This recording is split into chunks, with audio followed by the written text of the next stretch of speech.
যে হাসপাতালে তারা পাখিকে ভর্তি করালো সেই হাসপাতালের নাম মাতৃসেবা হাসপাতাল। সেখানে ঘটনা ঘটল অতি দ্রুত।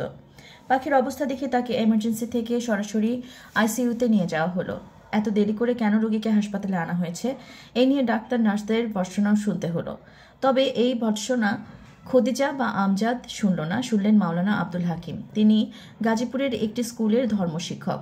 বরিশাল গিয়েছিলেন মেয়ে জামাইয়ের বাড়ি, ফেরার পথে এই ঘটনা।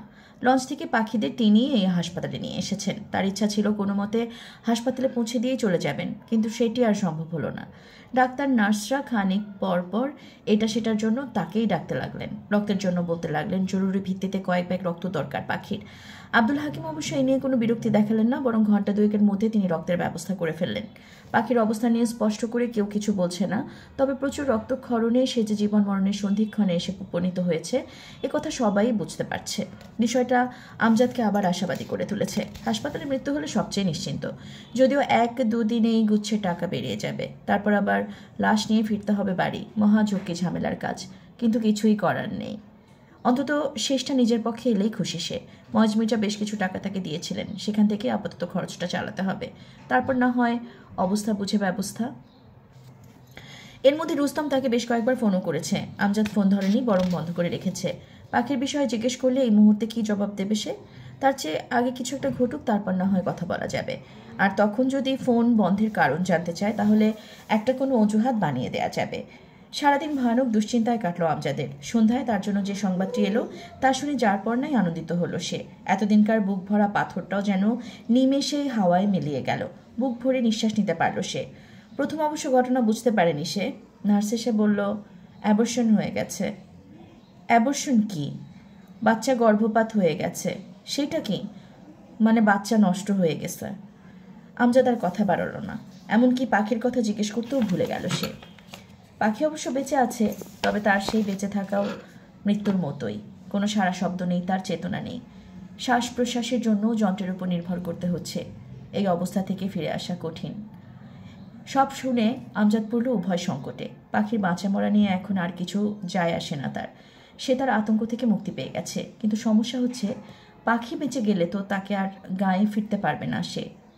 তাকে নিয়ে তো আর গায়ে ফিরতে পারবে না সে। মহেজ মির্জা এটা কোনোভাবেই মেনে নেবেন না, বরং আমজাদের নিজের বাঁচার জন্য হলেও পাখির মৃত্যু নিশ্চিত করেই তাকে গ্রামে ফিরতে হবে। তাহলে উপায়?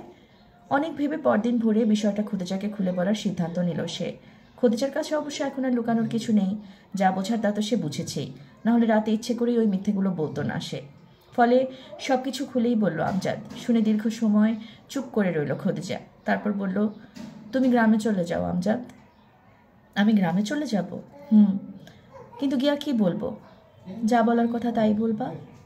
কি? পাখি নাই, সে গাঙ্গের জলে ভাইসা গেছে। তারপর? তারপর আর কি? পাখি তো মরে নাই, সে তো বাইচা আছে।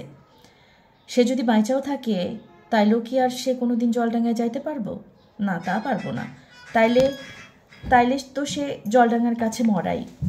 আমজাদ কথা বলল না, সে খদিজার কথা বোঝার চেষ্টা করছে। খদিজা বলল, আমি তোমারে কথা দিতেছি, পাখি যদি বাঁচেও সে আর কোনোদিন জলডাঙ্গা যাইব না, জলডাঙ্গার পাখিও আর সে থাকবো না, সে হইব অন্য কোনো পাখি।